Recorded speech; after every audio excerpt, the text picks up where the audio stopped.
जिसने पार्टी बनाई उसे ही बाहर कर दिया, ये बयान है शरद पवार का। चुनाव चिन्ह छीने जाने के बाद शरद पवार का पहली बार दर्द छलका है। शरद पवार एक बार फिर अपनी पार्टी के लिए भावुक होते दिखाई पड़े, संजीदा होते दिखाई पड़े।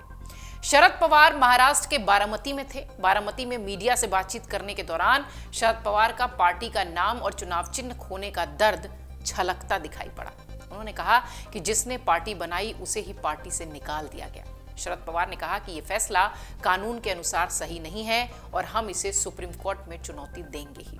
शरद पवार ने कहा कि ऐसा कभी नहीं हुआ कि जिसने राजनीतिक पार्टी बनाई हो उसे ही पार्टी से बाहर कर दिया गया हो। ना सिर्फ ये पार्टी का चुनाव चिन्ह छीना गया, ये फैसला कानून के अनुसार भी ठीक नहीं है। हम इस मामले को लेकर सुप्रीम कोर्ट जाएंगे।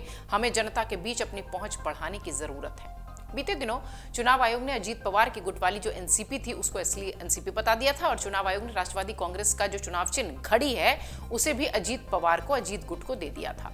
चुनाव आयोग ने पार्टी के संविधान बहुमत के आधार पर अपना फैसला सुनाया था। हाल ही में महाराष्ट्र विधानसभा के स्पीकर राहुल नार्वेकर ने भी अजीत पवार गुट के पक्ष में ही फैसला दिया था और शरद पवार ने इसके खिलाफ भी सुप्रीम कोर्ट का रुख किया। बीते साल एनसीपी 2 जुलाई को टूट गई थी, ये कह सकते हैं, क्योंकि 2 जुलाई को अजीत पवार के नेतृत्व में एनसीपी के कई विधायक बीजेपी और शिवसेना, जो कि एकनाथ शिंदे की थी, उस गठबंधन में शामिल हो गए और सरकार का हिस्सा बन गए। अजीत पवार गुट के पास फिलहाल 41 विधायक हैं और शरद पवार गुट के पास सिर्फ 12 विधायकों का समर्थन बचा है। शरद पवार गुट के पास 4 लोकसभा सांसदों और अजीत पवार गुट के पास 1 सांसद का समर्थन भी है। शरद पवार का बारामती का दौरा ऐसे समय में हो रहा है जब ऐसी चर्चाएं हैं कि आगामी लोकसभा चुनाव में बारामती सीट पर सुप्रिया सूले के खिलाफ अजीत पवार भी अपना उम्मीदवार उतार सकते हैं। बारामती सीट परंपरागत रूप से शरद पवार की राजनीति का गढ़ रही है। पहले शरद पवार और फिर उनकी बेटी सुप्रिया सूले बारामती से सांसद हैं। ऐसी भी चर्चाएं हैं कि अजीत पवार बारामती सीट से अपनी पत्नी सुनेत्रा पवार को चुनावी मैदान में उतार सकते हैं। बारामती सीट पर अजीत पवार की चुनौती की चर्चाओं पर शरद पवार ने कहा कि लोकतंत्र में हर किसी को चुनाव लड़ने का अधिकार है और अगर कोई इस अधिकार का इस्तेमाल कर रहा है तो इसमें शिकायत वाली कोई बात नहीं है। हमें लोगों के सामने अपना पक्ष रखना चाहिए। लोग जानते हैं कि हमने बीते 50-60 सालों में क्या किया है। एनसीपी जिसको लेकर शरद पवार भावुक हुए, एनसीपी जिसको लेकर शरद पवार ये कहते दिखाई पड़े कि जिसने पार्टी बनाई उसे ही बाहर का रास्ता दिखा दिया गया। एनसीपी जिसका गठन 10 जून 1999 को शरद पवार ने किया था, पीए संगम्मा और तारिक अनवर के साथ मिलकर।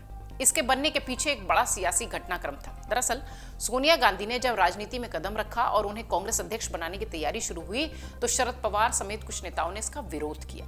इसके बाद कांग्रेस ने पवार, पीए संगम्मा और तारिक अनवर को 6 साल के लिए पार्टी से निष्कासित कर दिया। तीनों नेताओं ने मिलकर राष्ट्रवादी कांग्रेस पार्टी यानी एनसीपी बनाई। पवार एनसीपी के अध्यक्ष चुने गए। पीए संगम्मा और तारिक अनवर पार्टी के महासचिव बनाए गए। एनसीपी को महाराष्ट्र में अपनी सबसे बड़ी चुनावी सफलता मिली थी अक्टूबर 1999 में। राज्य के विधानसभा चुनाव में एनसीपी तीसरे नंबर पर रही। पार्टी ने 223 सीटों में से 58 सीटों पर जीत हासिल की थी। जिस कांग्रेस से बगावत करके पवार ने एनसीपी बनाई, उसी के साथ गठबंधन करके राज्य में सरकार भी बना ली गई। इसके बाद 2004 में केंद्र सरकार का हिस्सा बनने के लिए पार्टी यूपीए में शामिल हो गई और शरद पवार ने 2004 से 2014 तक यूपीए सरकार में मंत्री पद की जिम्मेदारी निभाई।